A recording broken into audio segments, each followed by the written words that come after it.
బొబ్బిలిలో Sriram life insurance company ఆధ్వర్యంలో బాధిత కుటుంబానికి 7,15,558 రూపాయలు విలువైన బీమా చెక్కును అందజేయడం జరిగింది. మాజీ MLA Sambangi Venkatachina Appalanaidu, Sriram life insurance company AGM D Ramakrishna, మాజీ మున్సిపల్ చైర్మన్ మురళీకృష్ణ కలిసి మృతుడు ఐ బంగారరాజు గారి నామినీ ఐ భారతి గారికి బీమా చెక్కును అందించారు. ఐ బంగారరాజు ఈ ఏడాది మే నెలలో 38,000 రూపాయల ప్రీమియంతో జీవిత బీమా పాలసీ తీసుకున్నారు. అయితే పాలసీ తీసుకున్న 3 రోజులకే ఆయన అనుకోకుండా మృతి చెందారు. కంపెనీ నిబంధనల మేరకు క్లెయిమ్ను వేయగా పరిశీలించి నామినీకి 7,15,558 రూపాయల బీమా మొత్తాన్ని అందజేసినట్లుగా సంస్థ ప్రతినిధులు తెలియజేశారు. ఈ సందర్భంగా మాజీ ఎమ్మెల్యే శంబంగి వెంకటచిన అప్పలనాయుడు మాట్లాడుతూ ప్రతి కుటుంబం జీవిత బీమా చేయించుకోవడం అవసరమని సూచించారు. అనుకోని పరిస్థితుల్లో కుటుంబాలు ఆర్థిక ఇబ్బందులు ఎదుర్కోకుండా ఉండేందుకు కుటుంబ భవిష్యత్తుకు జీవిత బీమా అండగా నిలుస్తుందని పేర్కొన్నారు. క్లెయిమ్ను త్వరితగతిన పరిష్కరించి బాధిత కుటుంబానికి బీమా మొత్తాన్ని అందజేసిన శ్రీరామ్ లైఫ్ ఇన్సూరెన్స్ కంపెనీ అధికారులను ఆయన అభినందించారు. ఈ కార్యక్రమంలో Shriram life insurance company AMRR Naidu, BMSS Anjaneyulu, బీడీఈలు Sukumar, Pavan, Uday, ward incharge Umamaheswararao, party senior నాయకులు అల్లు త్రినాథ్, స్థానిక నాయకులు, కార్యకర్తలు పాల్గొన్నారు. కాబట్టి ఇవి మేము చెప్తే మీకు ఎలా ఉంటుందంటే, వాళ్ళు పిలిచారు కాబట్టి వాళ్ళ గురించి వాళ్ళు చెప్తారు అన్నట్టు ఉంటుంది. అది కాదు. ఇవాళ ప్రతి కుటుంబంలోనే ఖచ్చితంగా మరి ఇన్సూరెన్స్ చేయాల్సినటువంటి అవసరం ఉంది. అందులోని యువకులకి ఖచ్చితంగా ఇన్సూరెన్స్ ఉండాలి. ఎందుకంటే ఇవాళ మోటార్ సైకిల్ తీసారంటే తిరిగి ఇంటికి వచ్చిన దాకా గ్యారంటీ లేదు ఏ యువకుడికి కూడా. అందుచేత అలాంటి వాళ్ళందరూ కూడా ఖచ్చితంగా ఇన్సూరెన్స్ చేసుకోవాల్సినటువంటి అవసరం ఎంతైనా ఉందని నా వ్యక్తిగతమైనటువంటి అభిప్రాయం మీ ద్వారా మరి 10 మందికి తెలుస్తుందని చెప్తున్నాను. అంటే మనందరం కూడా, నేను కూడా ఇన్సూరెన్స్ కట్టే ఉన్నాను, మన అందరం కూడా ఇన్సూరెన్స్ కట్టుకోవాల్సినటువంటి అవసరం ఉంది. అంటే ఇప్పుడు ఏదో అయిపోతామని కాదు, అయిపోతే ఇది అదనంగా మన కుటుంబానికి భద్రత కలిగిస్తుంది అనమాట. కాబట్టి ఆ విధంగా మీరు ఇంతమంది మహిళలు ఇక్కడికి వచ్చారు, చాలా సంతోషం. మీరందరూ మీ ప్రాంతాల్లో మరి ఇలాంటి చర్చల్లో వచ్చినప్పుడు తప్పనిసరిగా మీకు అవకాశం ఉన్నంత వరకు ఇన్సూరెన్స్ కట్టుకోవడం అనేది ఎంతైనా మంచిది. అందులో ఇలాంటి కంపెనీలు ఇప్పుడు వాళ్ళ అనుభవాలు తెలంగాణలో కానీ ఇటు మన ఆంధ్రప్రదేశ్లో కానీ చెప్పడం జరిగింది. మరి కేసీఆర్ గారు, అలాగే మరి కేటీఆర్ గారు, అలాగే హరీష్ రావు గారు, కవిత గారు, రేవంత్ రెడ్డి గారు, వీళ్ళందరి సమస్యల్లోనే జరిగినటువంటి కార్యక్రమాలు ఇప్పుడే మన అందరి ముందు వారు విన్నవించడం జరిగింది. కాబట్టి ఇవన్నీ మనం దృష్టిలో పెట్టుకొని మన బ్రతుకులు మనం భవిష్యత్తులో బాగు చేసుకోవడం కోసం పొదుపు అనేది ఎంత అవసరమో ఇన్సూరెన్స్ కూడా అంతే అవసరం అని చెప్పి ప్రతి ఒక్కరు ఆలోచించి ఇన్సూరెన్స్ చేసుకోవాలని. మీకు అందులోని ఇంకొక ఆప్షన్ కూడా ఇచ్చారు, మీకు నచ్చిన కంపెనీలో ఇన్సూరెన్స్ చేసుకోండి అని కూడా అంటున్నారు. మా కంపెనీలోనే చేయండి అని అనలేదు. అందుచేత ఆ చాయిస్ కూడా మీకు ఇచ్చారు.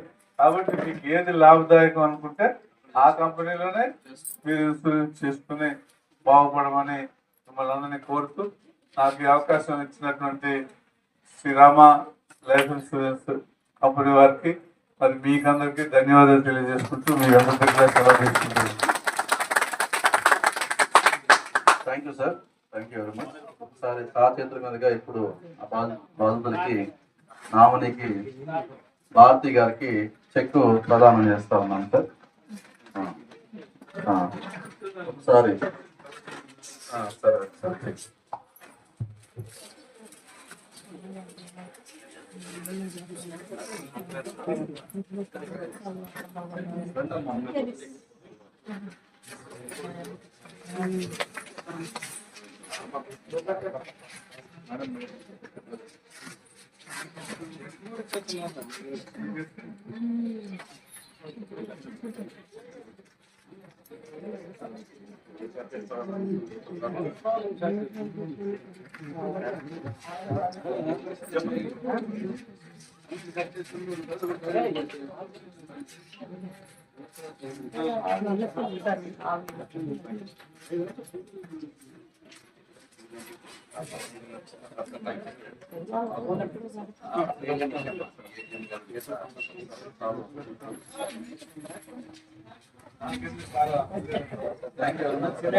చాలా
నమస్కారం.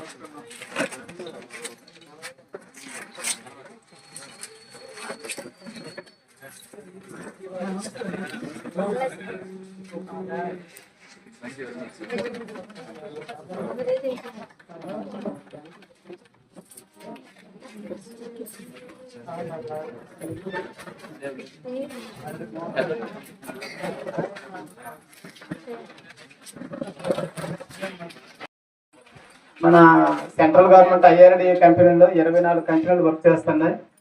ఏ కంపెనీలో అయినా సరే కనీసం మినిమం 3 వాయిదాలు కడితే కానీ ఇన్సూరెన్స్ క్లెయిమ్ జరగదు సార్. కాకపోతే శ్రీరామ్ లైఫ్ ఇన్సూరెన్స్ అనేది మా సంస్థ చైర్మన్ గారు ప్రజల పక్షం నిరంతరం ఆలోచిస్తారు. వాళ్ళు కుటుంబ రక్షణ కోసం పాలసీ కట్టుకున్నారు. దానికి మనకి వాయిదాలు ఎందుకు అని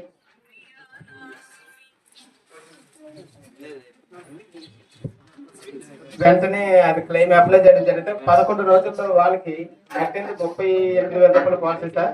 7,15,000 రూపాయలు ఇవ్వడం జరిగింది సార్. నామినీ అకౌంట్ భారతి గారని ఆయన భార్య, ఆయన అకౌంట్ లో డబ్బులు వేయడం జరిగింది సార్. కాకపోతే కొద్దిగా 10 మందికి తెలియజేయాలి, మీలాంటి పెద్దల సమక్షంలో చిక్కిద్దామనే ఉద్దేశంతో మిమ్మల్ని ఆహ్వానించడం జరిగింది సార్. మా ఈ ఉద్దేశం మీద మిమ్మల్ని ఆహ్వానించడం జరిగింది. లాస్ట్ మొన్న మండే అనుకున్నాం సార్. ప్రోగ్రామ్ కొద్దిగా జనవరి కన్నలో ఒక 2 రోజులు వాయిదా పడింది. మా సంస్థ 2 విషయాలు స్వాగతం పలికినటువంటి బ్రాంచ్ మేనేజర్ గారు, గౌరవ రాంబాబు గారు, అలాగే ఇప్పుడే మన ముందు మాట్లాడినటువంటి ఏజిఎం గారు రామకృష్ణ గారు, మా బొబ్బుల మాజీ మున్సిపల్ చైర్మన్ గారు వెంకట మురళీకృష్ణ గారు, కౌన్సిలర్ గారు ఉమామహేశ్వరరావు గారు, వేదికను అలంకరించినటువంటి మిగతా మా మిత్రులు, ఈ కార్యక్రమానికి విచ్చేసినటువంటి మహిళలు, యువకులు, పెద్దలు, ఈ కాలనీలో ఉంటున్నటువంటి నివాసితులు అందరికీ పేరు పేరున నా హృదయపూర్వక నమస్కారం తెలియజేస్తున్నాను. ఒకనొక రోజుల్లో ఇన్సూరెన్స్ అంటే చనిపోతే ఇస్తారు అనేటువంటి ఒక నానుడు ఉండేది. ఇప్పుడు చనిపోతే ఇస్తారా, ఉంటే ఇస్తారని కాదు. మన సంవత్సరాలకైనా పాలసీ తీసుకున్నప్పుడు మన ఇన్స్టాల్మెంట్ ప్రకారం కట్టుకుంటే ఈ లోపల అనుకోని సంఘటన జరిగితే దాని మొత్తం సొమ్ము ఇవాళ ఇచ్చే పరిస్థితి ఉంది. అలాగే ఇప్పుడే మన ముందు మన బొబ్బుల్లోనే యాదవ్ వీధిలోనే జరిగినటువంటి రాష్ట్రంలో అయితే మన కేటీఆర్ చేతుల మీదుగా, అలాగే పోచారం శ్రీనివాస్ రెడ్డి గారి చేతుల మీదుగా, కవిత గారి చేతుల మీదుగా, హరీష్ రావు గారి చేతుల మీదుగా సుమారుగా ఒక 70-80 క్లైమ్స్ అక్కడ మనకి ఇవ్వడం జరిగింది. కేసీఆర్ గారు కూడా డైరెక్ట్ గా వచ్చి మనకు అప్పుడు సీఎం గా ఉన్నప్పుడు మనం వెళ్తే మాట్లాడి పేపర్లో న్యూస్ లో కూడా ఉంటుంది, శ్రీరామ్ మంచి కంపెనీ చేసుకోవడం అని చెప్పేసి ఒక పాంప్లెట్స్ కూడా ఆయన చేతుల మీదుగా ఆయన రిలీజ్ చేయడం జరిగింది సార్ సీఎం హోదాలో కూడా. ఇప్పుడు కూడా మనకి తెలంగాణ గవర్నమెంట్ కి దానికి కృతజ్ఞతగా కంపెనీ మన తెలంగాణ రాష్ట్రంలో 10th క్లాస్ ఎగ్జామ్ జరిగినప్పుడు స్టేట్ టాపర్ వస్తే 10 లక్షల రూపాయలు గవర్నమెంట్ స్కూల్ చదువుకున్న పిల్లలకి, అట్లాగే జిల్లా టాపర్ వస్తే 5 లక్షల రూపాయలు, మండలం టాపర్ తెలియజేయండి కూడా. అటువంటి తెలియజెప్పి ప్రతి ఒక్కరు కూడా మనకి అంటూ మన తరువాత భగవంతుడు ఏదైనా మధ్యలో ఇటువంటి ఇన్సిడెంట్ జరిగితే మన పిల్లలకి ఎంతో కొంత ఉండడానికి, నిలదొక్కుకోవడానికి ఇటువంటి కార్యక్రమాలు చేయడం అది మా మాజీ శాసనసభ్యుల వారి ఇటువంటి కార్యక్రమం చేయడం చాలా అభినందనీయం.